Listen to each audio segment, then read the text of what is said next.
Mark that, children. Facts alone are wanted in life. Plant nothing else, and root out everything else.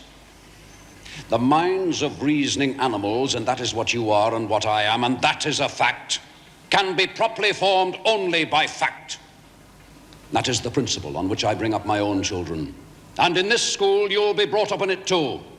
Stick to facts, sir. That is your charge here. Girl number 20. Who is that girl? I don't know that girl. Sissy Jupe, sir. Sissy is not a name. Don't call yourself Sissy. Call yourself Cecilia. But his father always calls me Sissy, sir. He always did. Then he has no business to do it. Tell him he mustn't. Who is your father? He belongs to horse riding, if you please, sir. We don't want to know anything of the horse riding here. Don't tell us of that. And tell him there must be no more Sissy. Give me your definition of a horse.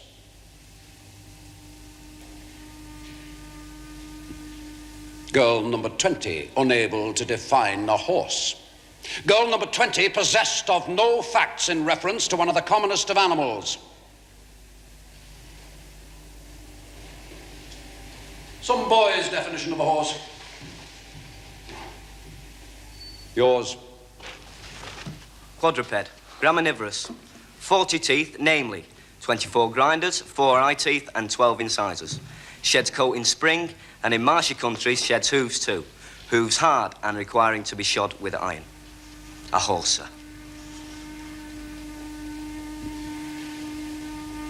Cecilia Jupe. Now you know what a horse is. Yes, sir. Now, boys and girls, would you paper a room with representations of horses? Yes. The answer is no. Do you ever see horses walking up and down the walls of rooms in reality, in fact? Yes. Of course, no. Why then, you are not to see anywhere what you don't see in fact. This is a new principle, a discovery, a great discovery. Now, if you were proposing to carpet a room, would you use a carpet with a representation of flowers upon it? Yes, sir. Yes, sir. No. Girl number 20. So you would use a carpet with representations of flowers upon it. Why would you? Sir, I'm fond of flowers. And have people walking over them in heavy boots? Well, they were the pictures of what was very pretty and pleasant, sir. And I fancy that they... Fancy? You mustn't fancy. That's it. You are never to fancy. You are not to have in any object of use or ornament what would be a contradiction in fact. You do not walk upon flowers in fact. You cannot be allowed to walk upon flowers in carpets.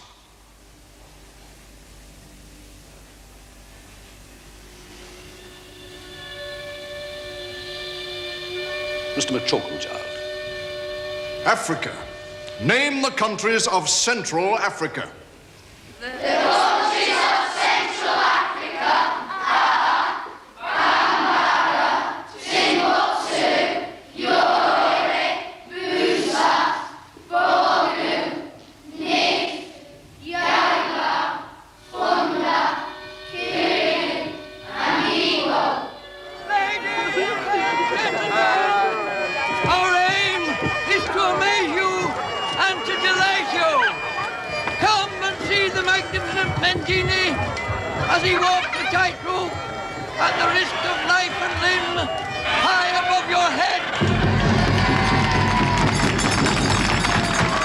See the astonishing feats of Senior Changa as he combines the twin gifts of strength and equilibrium to poise one-handed upon the neck of a wine bottle.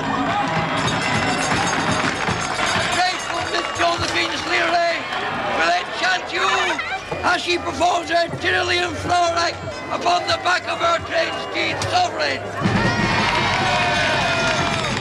Ladies and gentlemen, we bring you wonders from the four corners of the earth.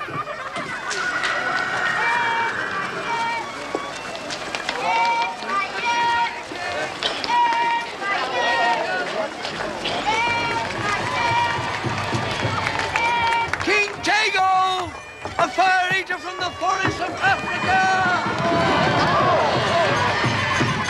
Signor Marino, the Italian daredevil, whose triumph is to throw 75 weight in rapid succession, backhanded over his head, thus forming a fountain of solid iron in midair. We have clowns and tumblers and a dancing bear! And we can offer you the privilege of viewing the human medical wonder of the universe! Ladies and gentlemen, there is money to be won by any bold-hearted gentleman of Corktown who is ready to challenge the champion boxer of Bavaria!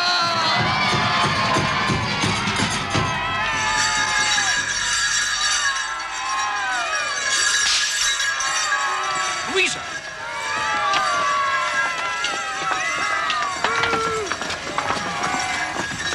Thomas!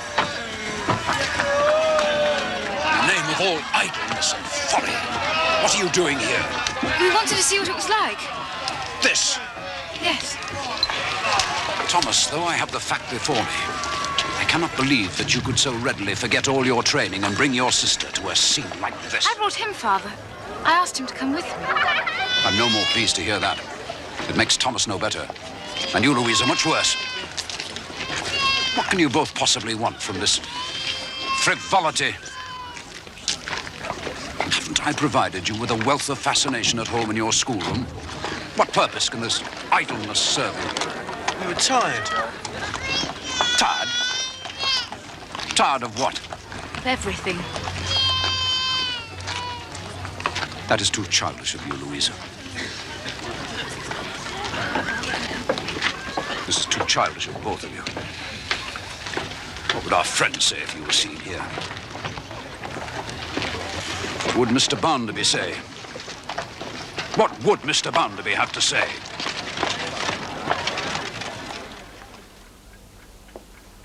It's wise for a man in his prime to stop and look where he stands from time to time, Mrs. Gradgrind. Especially a bachelor. There's so much business to attend to, he's likely to overlook his own condition of life. Indeed, it's good for him to know what year he's at, so that he can size up the advancement in his past against the time it took, and plan his future against the time that's left. And I'm not frightened to put myself on the weighing scales. Weigh me against the opportunity my birth gave me, and then you'll see the tonnage of me. I'm sure you look in robust health, Mr. Bounderby. I am now, ma'am. But if you'd seen me on my 10th birthday, you wouldn't have bet a basin of oatmeal that I'd live to stand here now, let alone stand as I do. I was one of the most miserable little wretches ever seen. I was so sickly, so ragged and dirty, you wouldn't have touched me with that pair of tongs. My 10th birthday I spent in a ditch, and that was proper enough since I was born in one. Oh, I hoped it was a dry one for your poor mother's sake. A foot of water in it. Oh, enough to give a baby a cold. Cold? I was born with inflammation of the lungs. And as for my poor mother, as you call her, I can tell you nothing about her because I never knew her. She bolted, left me to my grandmother, and I've known that woman lie in her bed and drink 14 glasses of liquor before breakfast. Oh. She kept me in an egg box.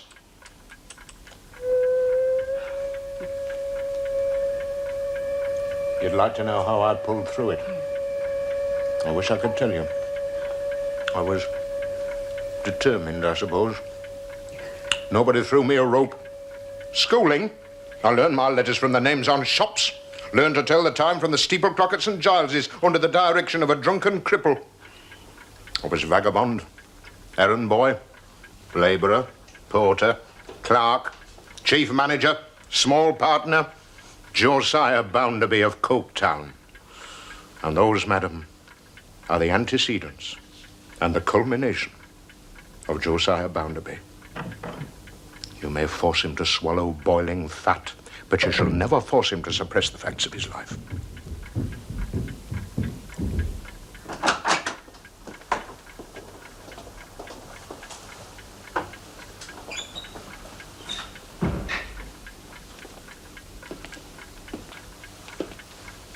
Now, Now then, Gradgrind, two young faces in the dumps. What's this? Father caught us at the circus. An amusement for the illiterate. Circus? Oh, it's enough to make one regret having had a family at all. I have a great mind to say I wish I hadn't. Then what would you have done, I should like to know? And why aren't you studying? You've got shells and minerals and things instead of circuses. We've never seen a circus. No, with my poor head in its present state, it's all I could do to remember the mere names of half the facts you have to attend to. I'll be down in a few minutes, Mr. Barnaby. There are things I want to talk to you about. Go to your study.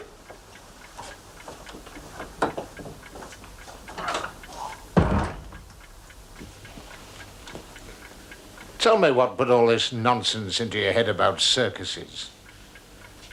You could have asked me about these strollers. I've seen their kind many times on my travels. How'd you come to learn about them, Louisa? A girl came to the house yesterday morning. She said she was from the horse riding and she wanted to go to Father's school. She said she tries to go to school, if there is one, whatever town her people are in.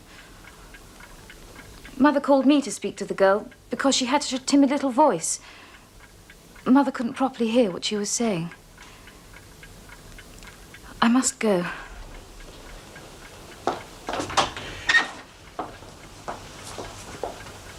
Well, that's all right, Louisa. The child made you inquisitive, I can see that. You've vexed your father, that's plain. But I can set this right for you. The spirit of inquiry, your father shall understand that. Now then, Louisa. That's worth a kiss, isn't it?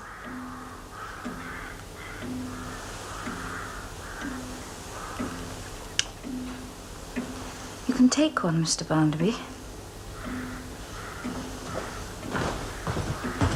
Always my pet, aren't you, Louisa?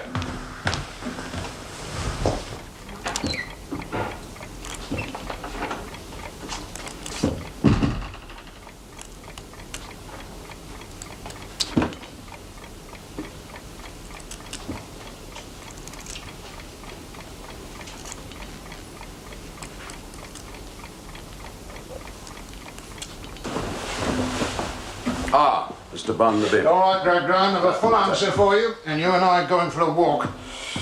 Let's go and have a look at these vagabonds. You have a few questions to ask there, I think.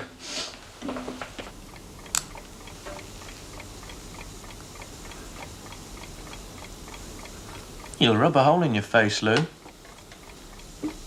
You could cut the piece out with your penknife if you like, Tom. I wouldn't cry.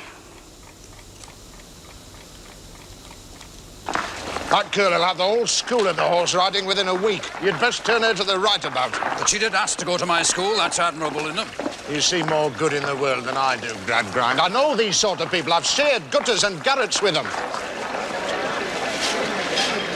There's much the same spirit in half my hands. They won't buckle down. I hanker for the old idle days of their hand looms. Taking their time one day in bed, if you please, if it took their fancy. Now they come begging for a place in my factories. They want my wages, but they won't stomach the discipline of my machines. Hardly a day goes by without I've got some new deputation in my office. Either the hours are too long or the breakfast time's too short, or I'm not paying enough. When they've money to spend their nights guzzling and conspiring in their thieves' kitchens. I've received some tabular statements from the Teetotal Society. They do make very grave reading. Tabular statements, eh? I've seen more drunkenness than all your tabular statements will show you. I see the hands, and the hands drink. And all your teetotal societies and your Bible Christians and Unitarians and Connection Methodists and Congregationalists and Sandymanian Baptists and all your other denominations, they won't stop the hands drinking, and that's about it. What a bad lot. They want a life of venison and turtle soup with a gold spoon. And I'll tell you this about your denominations, Gradgrind. There's too much singing and ranting in every one of them. That's not what we want from religion. That's your circus and your day off again. I'm assured they preach industriousness. It shouldn't need to be argued for. That is a fact. If it's argued for today, it can be argued against tomorrow. They're just common working men, half these preachers. It's your wondering and your ifing and butting, Gradgrind. We don't want that from the hands. True, true. No wondering.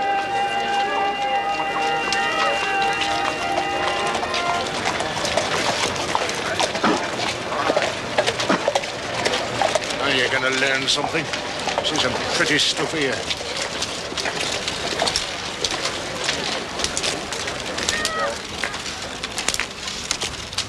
Mr. Jupe!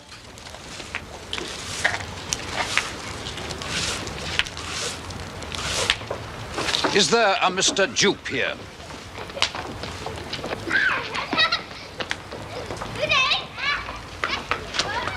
Oh, Mrs. Jupe, then. Jupe? Nante. I'd like to know the whereabouts of a Mr. Jupe. I haven't a great deal of time to wait. Come along. You see, my friend, we are the kind of people who know the value of time, and you are the kind of people who don't know the value of time. If you want to cheek us, you pay your hockey at the gate. This isn't obtrusive, lad. Oh, we'd have had a young gentleman to meet you if we'd known you was coming. Stoic, Kidderminster. There's been no Mother Duke for 6 seasons. We haven't seen the clown since this morning. Went off with his bundle, muddy legs with him. That's his dog does tumbles with him. Took off as soon as he sent the little girl to school. He were crying with a drink when he went. Stow it. A drunkard, is he? Not for me to say. He's a good clown in his time. Is the girl here alone, then? She can choose a mother, father, sister, brother. No one will refuse her here. She'll never believe it of him, but he's cut away and left her. So he's a rogue and a runaway vagabond. That's what he is in English. I'm telling your friend what's the fact. If you don't like to hear it, you can clear it off. You give it mouth enough, you do, but give it mouth in your own place.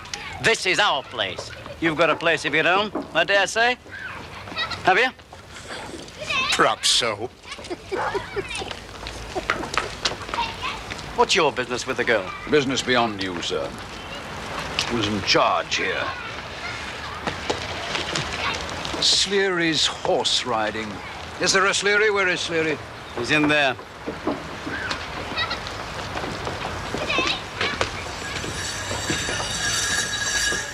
You'll be ready for the spring? Here's a new clown and a dog, Mr. Sleary. Stop it.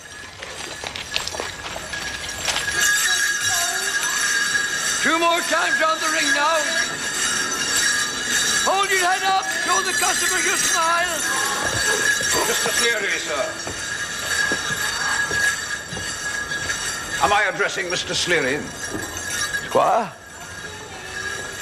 That's my name. Yourself? Gradgrind is my name. This is Mr. Bounderby. I came here to inquire of a Mr. Jupe, your clown, I believe. His daughter is at my school. My concern is with her. What is it to be, Squire? Is it to be Sherry? Give it a name, Mr. Schoolmaster. Nothing for me, I thank you. Mr. Gradgrind, sir, is neither a drinker nor a schoolmaster. He has the mind of 100 schoolmasters. He is a gentleman retired from the hardware business and going in for Parliament. He has established a school based upon his own principles, but you are not to call him a schoolmaster, because there is much, much more to this gentleman than that, sir. It is the matter of the child's presence at my school that I've come about. She's to attend no more. We'll have no more of her fancy influence. Is that your message, Squire? It sounds hasty. It is hasty. Now, forgive me, Bounderby. I made no decision like that.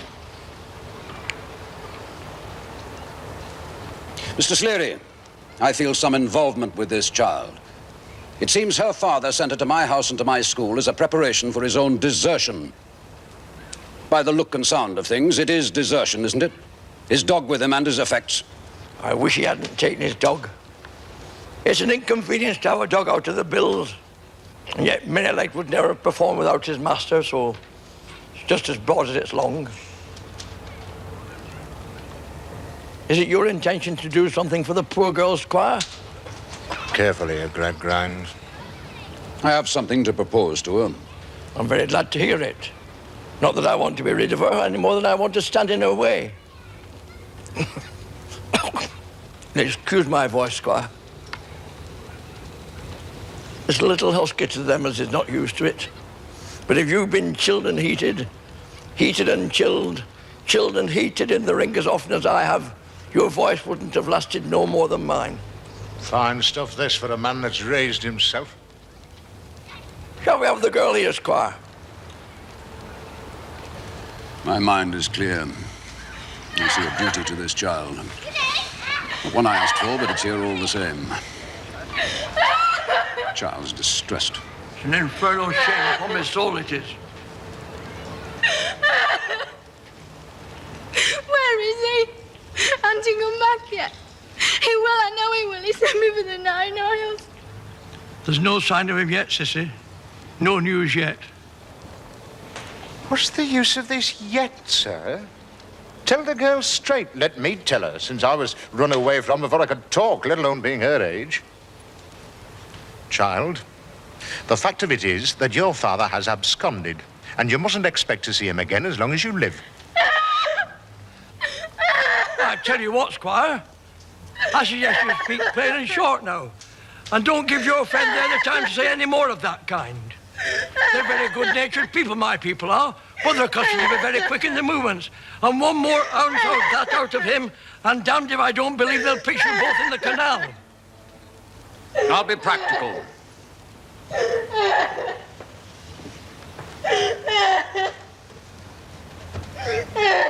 Jupe, listen to me. Whether your father is coming back soon or sometime in the future is something none of us knows. The fact is, he is gone now, and some provision must be made for you. I'm willing to take charge of you, to care for you in my home, where I hope you'll make yourself useful, especially to Mrs. Gradgrind, who is ailing, and to educate you. The only conditions I make are that you decide whether to accept my offer now, at once, and that if you come with me, you undertake not to communicate with your friends here. That is the whole of the case from me. Except to remind you that your father appears to have recognized the value of a sound education.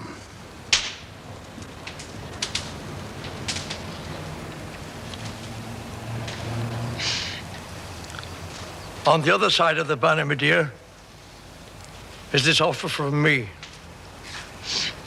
You can be apprenticed here, and you know the work. My wife will be a mother to you, and Josephine a sister. I don't pretend to be of the angel breed, and I don't say that I shan't swear an oath or two at you. I never did a horse or a rider an injury yet, and I don't suppose I shall change my nature at my time of life.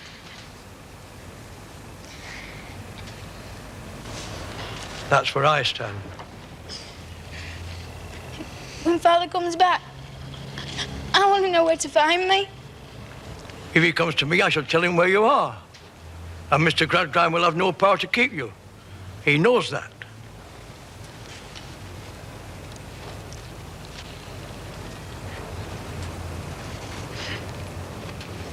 So be it, my dear.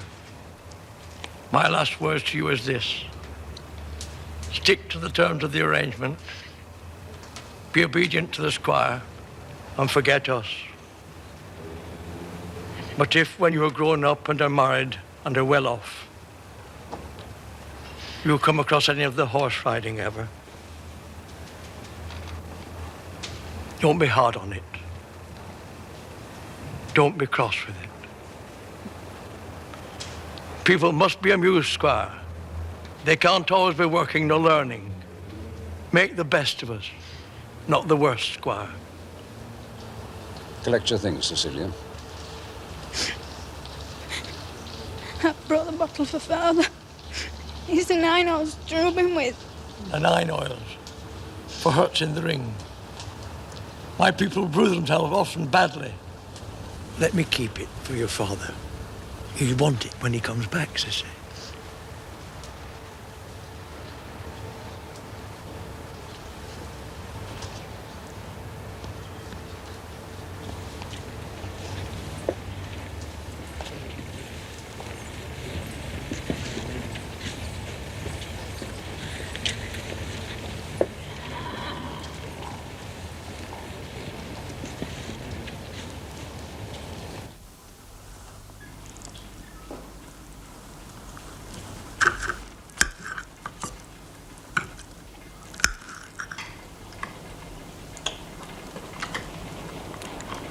the Gradgrind boy too young to be of use in your office? He has his education to finish first, Mrs. Sparsit. That boy never know his good fortune. At his age, I've been forced to make myself of use in a dozen offices and warehouses. Nobody offered me a mile's start, and a hand, and an exchange of one bed of feathers for another just as soft. Paving stone was my bed. But I shouldn't talk to you about paving stones and warehouses, should I? You know nothing about that, do you? When it was paving stones and attics and warehouses for me, it was the opera, and Mayfair, and lords, and honourables, and white satin and jewels for you. Wasn't it? Come on, madam, admit it. You were born in the lap of luxury, weren't you?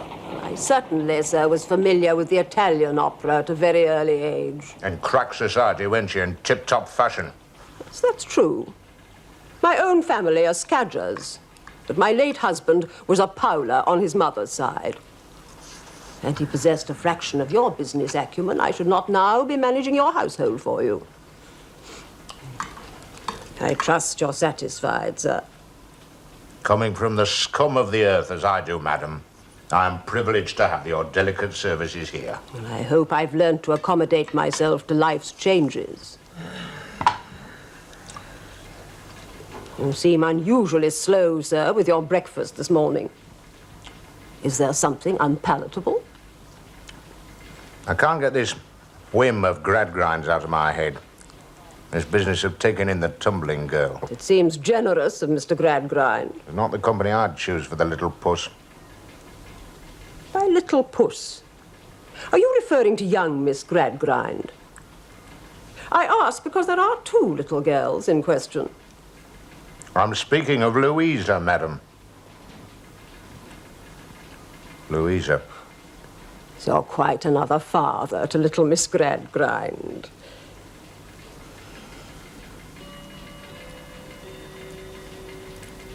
Give an example. Isolate, being solid, will become liquid by receiving a sufficient accession of heat. What is the name given to this process? Fusion or liquefaction. I'm tired, Lou. There's a lot more to do yet, Tom. What is congelation?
Are you well, lad? I missed you going home from work. Did you leave early? Sometimes we're early, sometimes we're late. You know that. Better we don't walk too much together. Well, some must laugh at us for keeping our distance, you know. What sin would it be if we sat together and sang together and prayed together? Better not to. It can't be. Aye, to make folk talk, wouldn't it? Even about you. But if some laugh at us, why not let others talk? Eh? It can't be. There might come a time. It's hard to think it can't be. It's hard as it is. But I take your word as law, and a bright, good law it is, too. Better than some real ones. Let the laws be, Stephen. Don't fret about them. Let them be, lad. Yes, let them be. Let everything be. It's a muddle, and that's all. Always a muddle. Yes, lass, always a muddle. That's where I stick. I get into a muddle a million times, and I never get beyond it. Good night, dear lad. Good night, Rachel.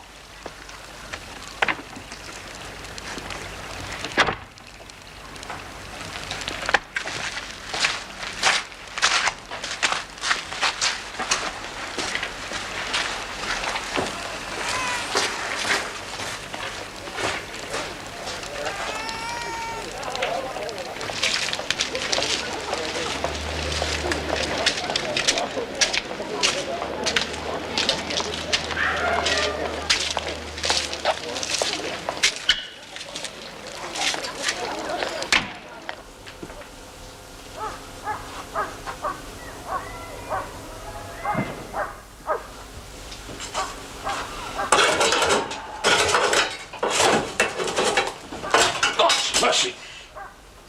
Woman. Back! Yes, again! And again and again!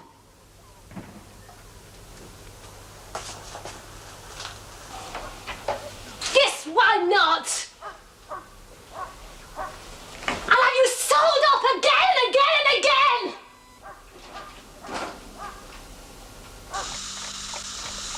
Homogeneous solids dilate equally throughout their volume. Thomas, explain combustion. Certain bodies, when surrounded by atmospheric air, being heated to a certain degree, will enter into a chemical combination with the oxygen gas which forms one of the constituents of the atmosphere. And Louisa, what is the consequence of that combining? The combination will be attended with a large development of heat, which is accompanied usually by incandescence and flame. Thus, the gaslight. Excellent, children. Indeed, yes. How satisfying is the possession of fact that disperses any mystery concerning our daily life. For tomorrow, I wish you to learn section 16 from Connection of the Physical Sciences. From the paragraph, the atmosphere is not homogeneous. It appears from analysis that of 100 parts 79 are azotic gas and 21 oxygen, the great source of combustion and animal heat. These proportions are found to be the same at all heights hitherto attained by man. To the paragraph, shellfish, which have the power of producing a vacuum, adhere to the rocks by this pressure of 15 pounds upon every square inch of contact. Thank you, children.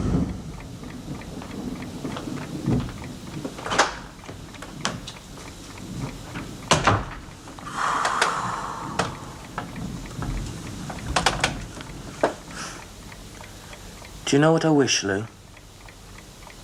I wish I could gather all the facts in the world, and all the figures, and all the people who found them out.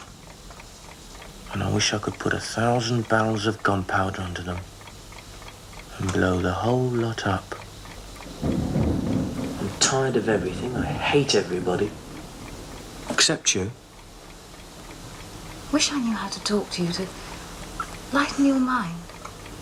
When I go to live with Bounderby, things will change. Mr. Bounderby thinks just as father thinks. I know how to manage old Bounderby, though. How? Through you. You're his little pet. He'll do anything for you. Whenever he says anything to me I don't like, I'll only have to say, my sister Lou will be hurt and disappointed in you, Mr. Bounderby. That'll bring him round.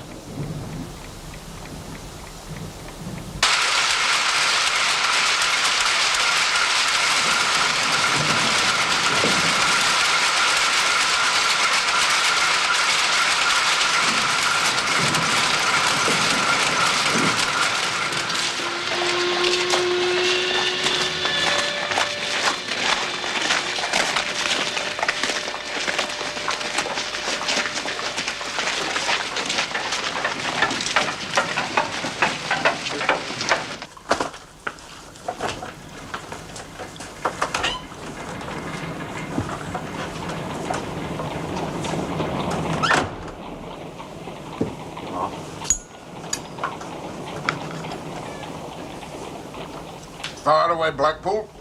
Oh, there's just one thing, though. This lady here, Mrs. Sparsit, is a high-born lady. You are not to suppose that because she keeps my house for me, that she has not been very high up the tree. At the top of the tree. So if you have anything to say that shouldn't be said before a born lady, then this lady will leave the room. I asked to see you in private, sir. This is private, Blackpool. Private enough for you. So out with it, lad. I've come, sir, because I need your advice. I need it bad. I was married on Easter Monday, 19 years since. Yes, I know about this. I know all my hands, madam. It's my business to know. I know the ones who expect to be set up in a coach and six and to be fed on turtle soup and venison with a gold spoon. You hear me out, sir? I know about you and your wife. She took to drink, gave up working, sold the furniture, pawned the clothes, and generally played old gooseberry, right? I was patient with her. Well, you made a mistake. But I know about this. What do you want with me? She went from bad to worse and then worse still. I tried and tried with her. I'd come home and find everything I had in this world vanish not once but 20 times. She'd leave me, but she'd come back and back. I've walked the streets all night sooner than go home. I've come near to drowning myself off bridge. Yes, I've paid her to keep away from me. For 5 years I've paid her and she stayed away. But last night, she came back. Was it an unequal marriage in terms of years? I was 21, she was nearly 20. I only ask because often unequal ages are the cause of unsatisfactory marriages. Go on, Blackpool. What's next? Come to ask you, sir, how I'm to be rid of this woman. We took her for better or worse, man. You can't be rid of her. Well, it must be. I've read in papers that great folk are not bonded together as fast as we. They can live asunder and marry again. I want to be free of this woman, and I want to know how. Free of her? Sir, if I do her any hurt, there's a law to punish me, isn't there? There is. If I desert her, there's a law to punish me. Of course. If I marry another, there's a law to punish me. Of course again. If I live with her without marrying her, there's a law to punish every innocent child we have. Yes. Well, then, in God's name, show me a law to help me.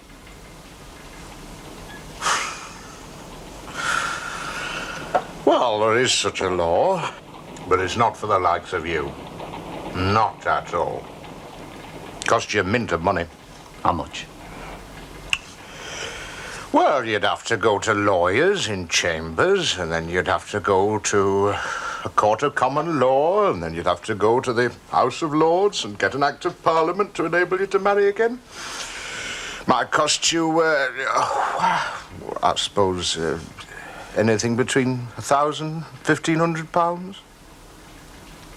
Could cost you twice that. There's no other way? Certainly not.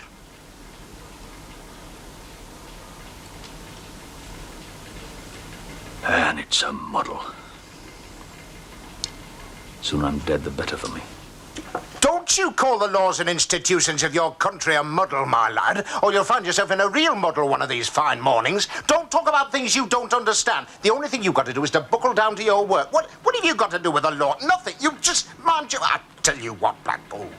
I always thought you were one of the steady hands, but from what you've just been saying, it looks to me as if you're taking the wrong road. Are you shocked, madam? You see, you've offended this lady with your unhallowed views. I see traces of the turtle soup and venison and gold spoon about you. Yes, I do. By the Lord Harry, I do. Thank you, sir. Good day, sir.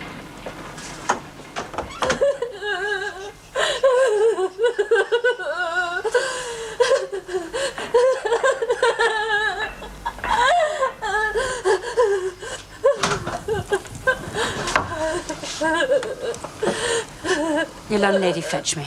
You're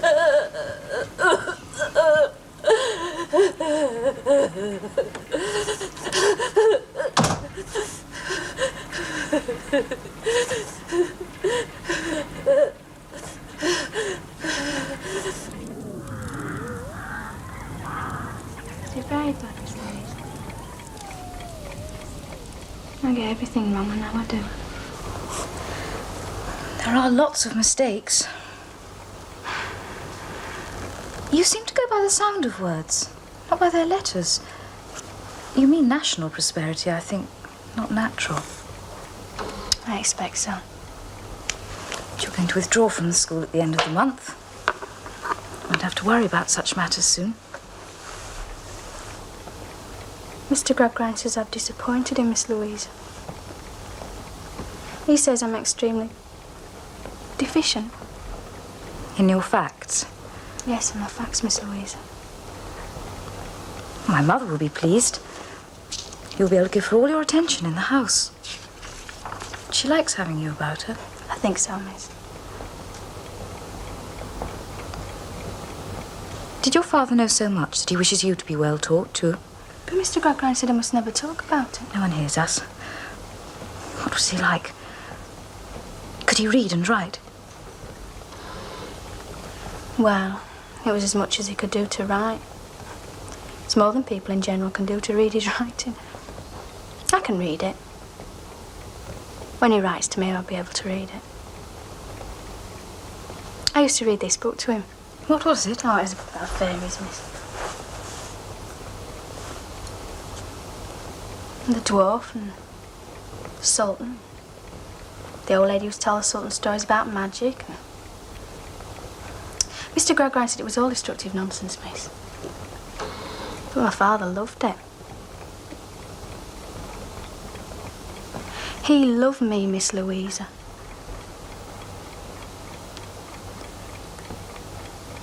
Could your mother read? Don't know. She died when I was very small. She was a dancer. Why did your father leave you if he loved you, as you say he did?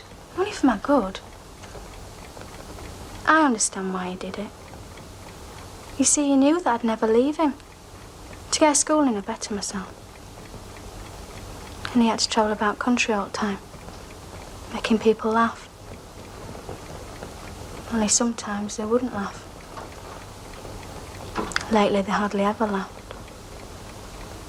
And that made Father sad. When he was alone with me, he used to be all shrunk up. He was scared and trembling.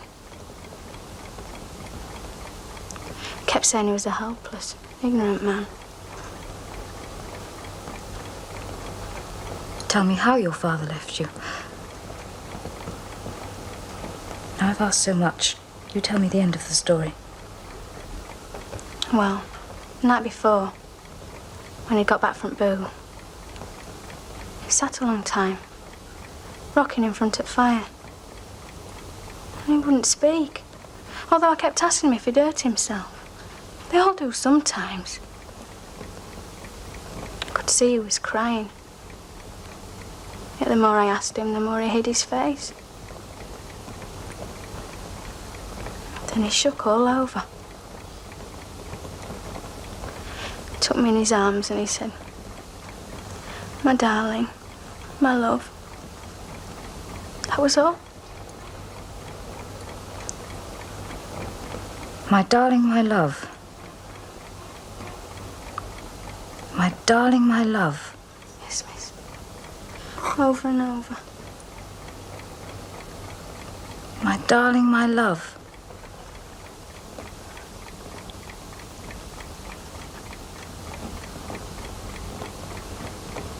Why are you staring at the fire? Think about red flame coming out of cold black coal. And I look at the red sparks dropping out of the flame and whitening, dying. Makes me think how short my life will be. How little I can hope to do in it.